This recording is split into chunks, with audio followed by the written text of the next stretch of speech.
स्वागत है सभी का मेरे इस YouTube चैनल पर। आज आप लोगों के लिए एक इम्पोर्टेंट टॉपिक लेकर आया हूँ। विद्यालय क्या अर्थ, यानी स्कूल का क्या अर्थ होता है, उसके कार्य क्या होते हैं, विशेषताएं क्या होती हैं और स्कूल के प्रकार क्या होते हैं। ये सब आज हम इस वीडियो के अंदर डिस्कस करने वाले हैं। इससे पहले आप लोगों के लिए एक विशेष सूचना है।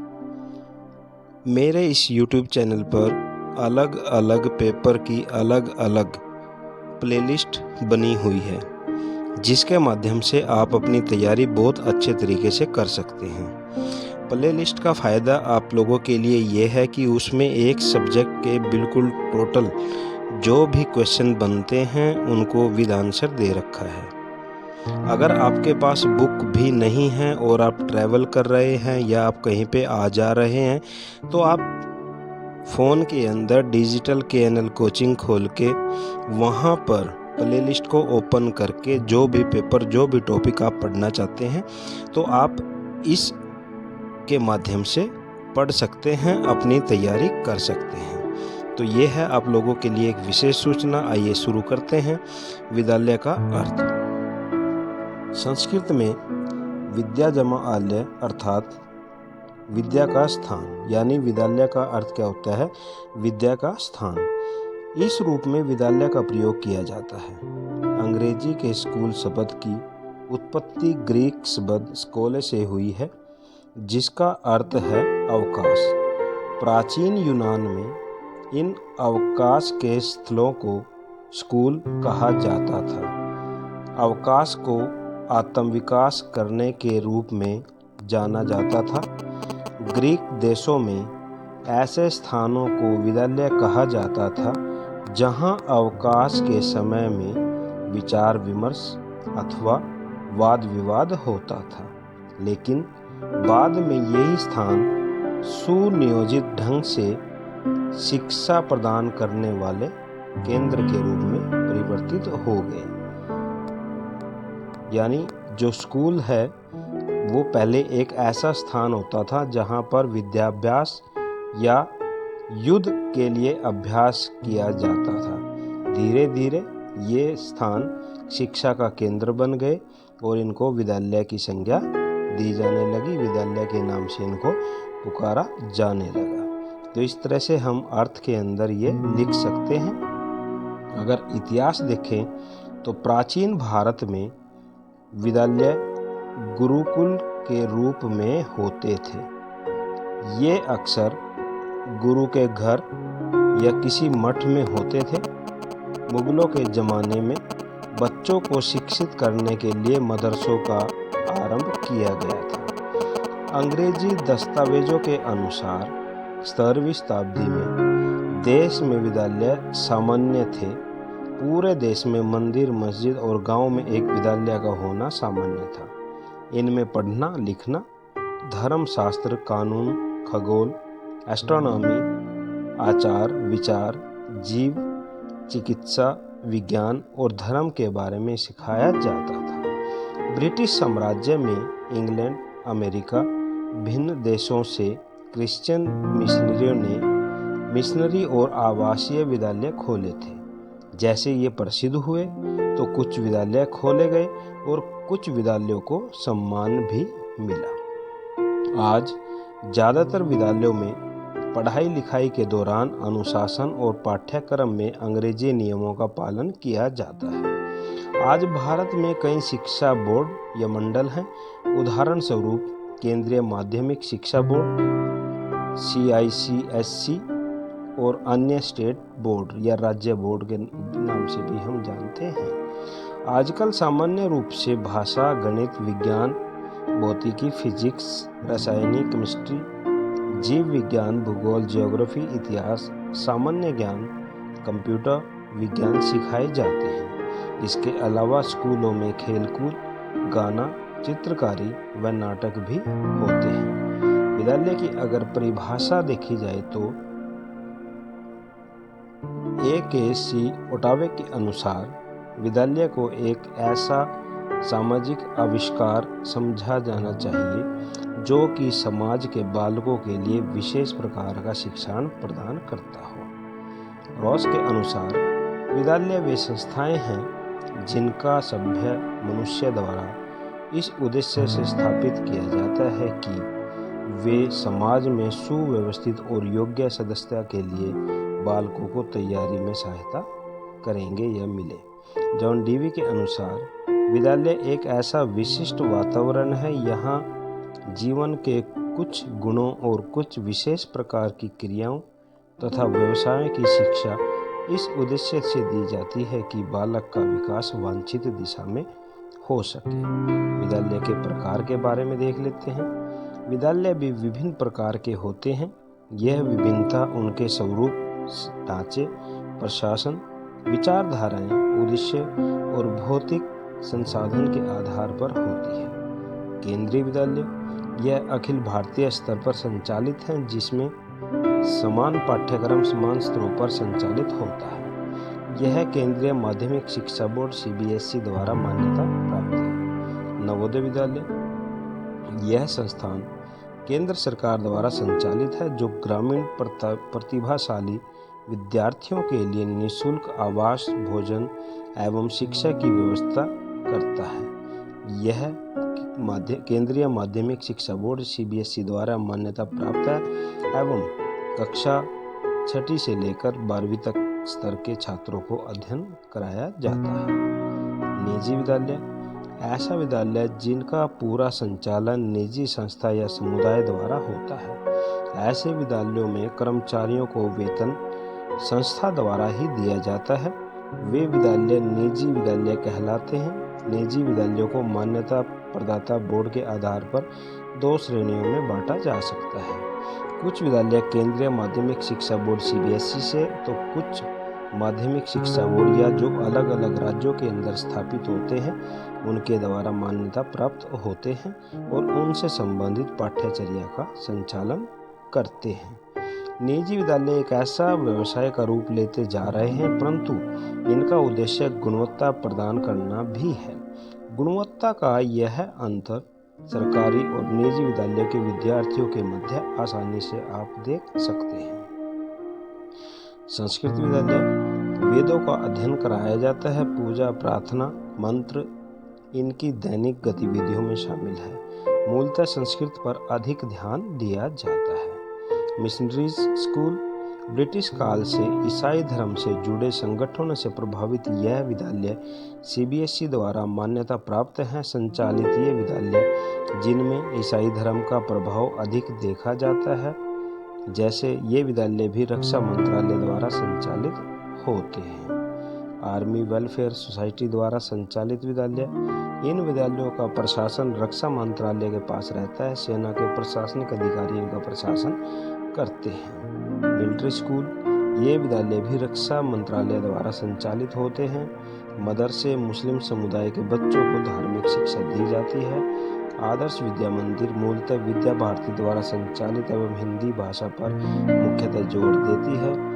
सरकारी विद्यालय राज्य सरकार द्वारा जनता को सुलभ शिक्षा उपलब्ध कराने हेतु प्रत्येक 40 विद्यार्थियों पर एक स्कूल की योजना है एवं वर्तमान में सभी गांवों में इस प्रकार के विद्यालय हैं। ये सरकारी विद्यालय राज्य सरकार के शिक्षा बोर्ड विभाग द्वारा संचालित किए जाते हैं। माध्यमिक शिक्षा बोर्ड अनुसार द्वारा मान्यता प्राप्त होते हैं। अन्य विद्यालयों में प्राय बौद्ध मठ, दूरस्थ विद्यालय, चल विद्यालय, आर्य समाज विद्यालय आदि आते हैं। विद्यालयों की अगर कार्य की बात की जाए तो विद्यालय के कार्यों का ब्रेवेकर, थॉमसन और नैन्सी कैरिक विद्वानों ने अपने अपने अनुसार वर्गीकरण किया है, जो इस प्रकार है। विद्यालयों के औपचारिक कार्य। विद्यालयों के औपचारिक कार्यों को 2 भागों में बांटा जा सकता है, औपचारिक और अनौपचारिक। यानी विद्यालय के जो भी कार्य होते हैं उसको 2 भागों में बांट दो, एक औपचारिक और दूसरा अनौपचारिक। औपचारिक मानसिक योग्यताओं का विकास। विद्यालय का महत्वपूर्ण कार्य बालक की मानसिक योग्यताओं का विकास करना है। बुद्धि, विवेक, विचार शक्ति, समझने की योग्यताओं आदि को विकसित कर उनके प्रशिक्षण पर बल दिया जाता है। संतुलित मस्तिष्क का निर्माण, एक ऐसे संतुलित मस्तिष्क का निर्माण करना जो छात्र के व्यक्तित्व के निर्माण में सहायक हो, विद्यालय का कार्य है। विद्यालय का उद्देश्य बालक के संतुलित व्यक्तित्व का निर्माण करना है, जिससे वह परिस्थितियों के अनुसार भविष्य के लिए नवीन मूल्यों का निर्माण कर सके। संस्कृति का संरक्षण एवं हस्तांतरण, विद्यालय में बालकों को इतिहास, पुराण, धर्मशास्त्र, दर्शन, साहित्य आदि विषयों का अध्ययन के माध्यम से उनकी संस्कृति से परिचित कराया जाता है। उनमें अपेक्षित सुधार किया जाता है। आगामी पीढ़ी को भी उस ज्ञान से अवगत कराया जाता है। आर्थिक कुशलता, विद्यालय आर्थिक दृष्टि से बालकों को कुशल बनाने का कार्य भी संपन्न करते हैं। औद्योगिक और व्यावसायिक शिक्षा प्रदान कर वे आजीविका निर्वहन योग्य बनाने का कार्य करते हैं, जिससे भावी जीवन सुखमय हो सके। नागरिकता का विकास, भारत एक लोकतांत्रिक व्यवस्था वाला गणराज्य है, जिसमें प्रत्येक नागरिक का अपने अपने अधिकारों और कर्तव्यों की जानकारी देना होता है या आवश्यक है, जिससे वह अपने उत्तरदायित्वों का सम्यक रूप से निर्वहन कर सके, एक उत्तम नागरिक बन सके। विद्यालय का उत्तरदायित्व है कि नागरिकता के इन गुणों का विकास वह अपने विद्यार्थियों में करे। चरित्र का विकास, विद्यालय में अनेक सामाजिक, सांस्कृतिक और शैक्षिक गतिविधियां होती रहती हैं। इनकी विविध क्रियाओं द्वारा बालक के चरित्र का विकास किया जाता है। नैतिक और चारित्रिक विकास सामाजिक परिस्थितियों में ही संभव होता है।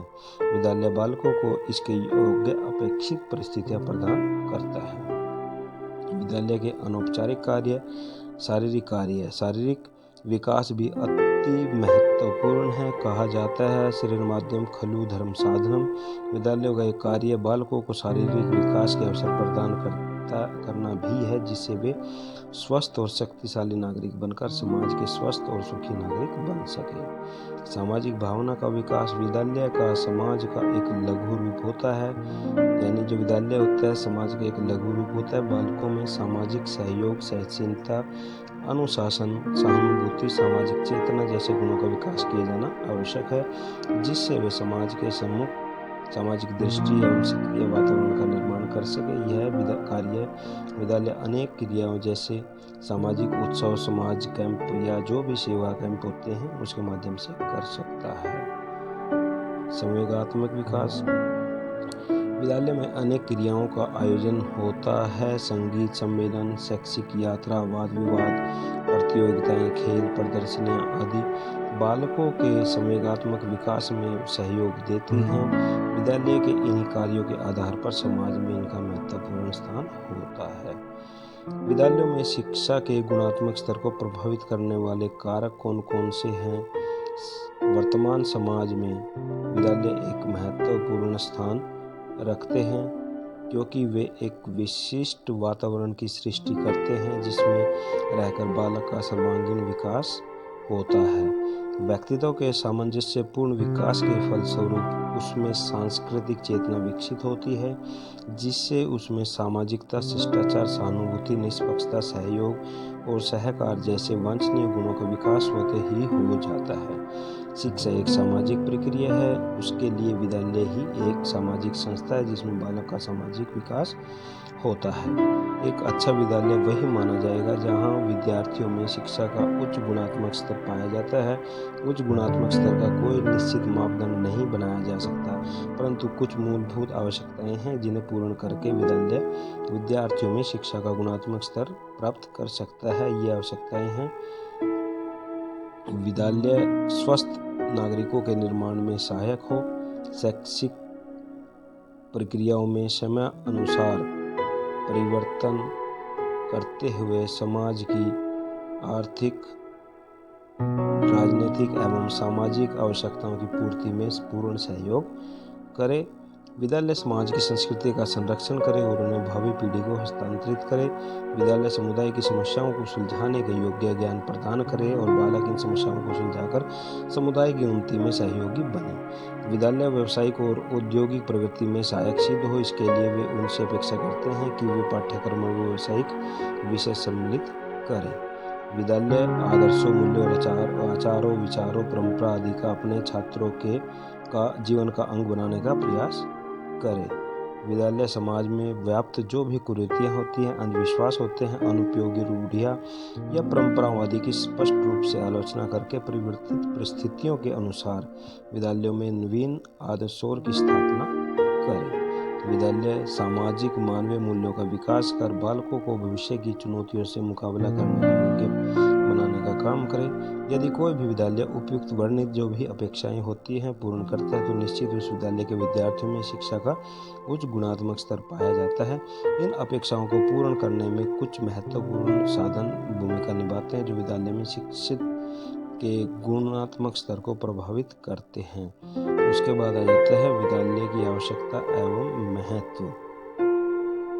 विद्यालय की आवश्यकता और महत्व। विद्यालय की आवश्यकता और महत्व पर प्रकाश डालते हुए बालकृष्ण जोशी ने लिखा है कि किसी भी राष्ट्र की प्रगति का निर्माण विधान सभाओं, न्यायालयों या फैक्ट्रियों में नहीं बल्कि विद्यालयों में होता है। आधुनिकीकरण, औद्योगिकरण, नगरीकरण, जनसंख्या वृद्धि, विघटित परिवार और आवश्यकताओं की अधिकता के कारण वर्तमान में मानव का जीवन बहुत जटिल हो गया है। वर्तमान में मानव को व्यवहारिक जीवन की अनेक समस्याओं का सामना करना पड़ रहा है। इन समस्याओं के समाधान के बिना मनुष्य का जीना मुश्किल हो गया है, लेकिन इन समस्याओं का समाधान या सामना करना इतना आसान नहीं है। इसके लिए बहुमुखी ज्ञान और विज्ञान की आवश्यकता होती है। आवश्यकताओं की पूर्ति के लिए ही विद्यालय की आवश्यकता प्रतीत होती है। विद्यालय ही जटिल समाज के साधन और सिद्धियों को नई पीढ़ी तक पहुँचाने में सक्षम होते हैं। विद्यालय की आवश्यकता अथवा महत्व कुछ निम्नलिखित बिंदुओं के माध्यम से हम देख सकते हैं। परिवार तथा विश्व को जोड़ने वाली कड़ी। परिवार बालक में प्रेम, दया, सहानुभूति, सहनशीलता, सहयोग, सेवा और अनुशासन, निस्वार्थता आदि गुणों को विकसित करता है। परंतु परिवार की चारदीवारी के चक्कर में पड़कर बालक ये सारे गुण उसके निजी संबंधियों तक सीमित रह जाते हैं। इससे उसका दृष्टिकोण संकुचित हो जाता है। स्कूल बालक के पारिवारिक जीवन को बाहरी जीवन से जोड़ने वाली एक कड़ी होते हैं। इसका कारण यह है कि स्कूल में रहते हुए बालक अन्य बालकों के साथ संपर्क स्थापित करता है। इससे उसका दृष्टिकोण विशाल हो जाता है, जिससे उसके बाहरी समाज से संपर्क स्थापित होने में कोई कठिनाई नहीं होती। जीवन की जटिलता। वर्तमान जीवन प्राचीन काल के जीवन की तरह सरल और सुखमय नहीं रहा है। प्राचीन काल में मनुष्य के पास अपनी सभी आवश्यकताओं को स्वयं पूरा करने और अपने बच्चों की शिक्षा की स्वयं देखभाल करने के लिए समय हुआ करता था। वर्तमान में जनसंख्या की वृद्धि, आवश्यकताओं की अधिकता और वस्तुओं के बढ़ते हुए मूल्यों के कारण जीवन बहुत कठिन हो गया है। मनुष्य को अपने कार्यों में इतनी फुर्सत नहीं है कि वह अपने बच्चों की शिक्षा की देखभाल कर सके, इसलिए उसने यह कार्य विद्यालय को सौंप दिया है। विशाल सांस्कृतिक विरासत। वर्तमान की सांस्कृतिक विरासत बहुत विस्तृत हो गई है। इसमें अनेक प्रकार के ज्ञान, कुशलताओं और कार्य करने की विधियों का समावेश हो गया है। ऐसी विरासत की शिक्षा देने में व्यक्ति अपने को असमर्थ पाते हैं। उन्होंने यह कार्य विद्यालय को सौंप दिया है। विद्यालय बहुमुखी प्रतिभा के लिए उत्तम स्थान। भले ही घर परिवार जो भी होता है बालक की प्रथम पाठशाला है उसको कहा जाता है, लेकिन फिर भी जो शिक्षा बालक घर पर प्राप्त करता है वह बहुत संकुचित होती है। इस शिक्षा के द्वारा बालक को वह ज्ञान प्राप्त नहीं होता जो विद्यालय में प्राप्त होता है। विद्यालय में बालक को बहुमुखी शिक्षा प्रदान की जाती है, जिससे वह जीवन के प्रत्येक क्षेत्र में सफल हो सके। विद्यालय में बालक किसी भी विषय का विशिष्ट एवं विस्तृत ज्ञान प्राप्त करता है। इसलिए बालक की शिक्षा के लिए विद्यालय घर की तुलना में अधिक महत्वपूर्ण माना जाता है। विशिष्ट वातावरण की अवस्था। विद्यालय छात्रों को विशिष्ट वातावरण प्रदान करता है। यह वातावरण शुद्ध, सरल और सुव्यवस्थित होता है। इससे छात्रों की प्रगति पर स्वस्थ और शिक्षाप्रद प्रभाव पड़ता है। ऐसा वातावरण शिक्षा का और कोई साधन प्रदान नहीं कर सकता। व्यक्तित्व का सामंजस्यपूर्ण विकास, घर, समाज, धर्म आदि शिक्षा के अच्छे साधन हैं, पर इनका न तो कोई निश्चित उद्देश्य होता है, न ही पूर्व नियोजित कार्यक्रम। फलतः कभी कभी बालक के व्यक्तित्व पर इनका बुरा प्रभाव भी पड़ जाता है। इसके विपरीत विद्यालय का एक निश्चित उद्देश्य और पूर्व नियोजित कार्यक्रम होता है। परिणाम स्वरूप परिणाम स्वरूप इसका बालक पर व्यवस्थित रूप से प्रभाव पड़ता है और उसके व्यक्तित्व का सामंजस्यपूर्ण विकास होता है। आवश्यकताओं की पूर्ति करने में सहायक। मनुष्य एक सामाजिक प्राणी है, इसलिए वर्तमान भौतिकवादी युग में व्यक्ति की आवश्यकताएं एवं इच्छाएं दिन प्रतिदिन बढ़ती जा रही है। विद्यालय में बालक की जो रुचि होती है, आवश्यकता के अनुसार अनुकूल शैक्षिक वातावरण बनाया जाता है। इससे तरह तरह का ज्ञान प्राप्त करके अपने समाज की आवश्यकताओं की पूर्ति की जा सके। सामुदायिक जीवन को प्रोत्साहन। विद्यालय एक सामाजिक संस्था है और शिक्षा एक सामाजिक प्रक्रिया है। ये दोनों सामाजिक विकास और सामुदायिक जीवन विकसित करने में सहयोग प्रदान करते हैं। सामाजिक विकास से सामाजिक गुण प्राप्त होते हैं और सामुदायिक जीवन बालकों में स्वतंत्रता, समानता, मातृत्व आदि आदर्श के महत्व को प्रोत्साहित करते हैं। विद्यालय घर की अपेक्षा शिक्षा का उत्तम स्थान।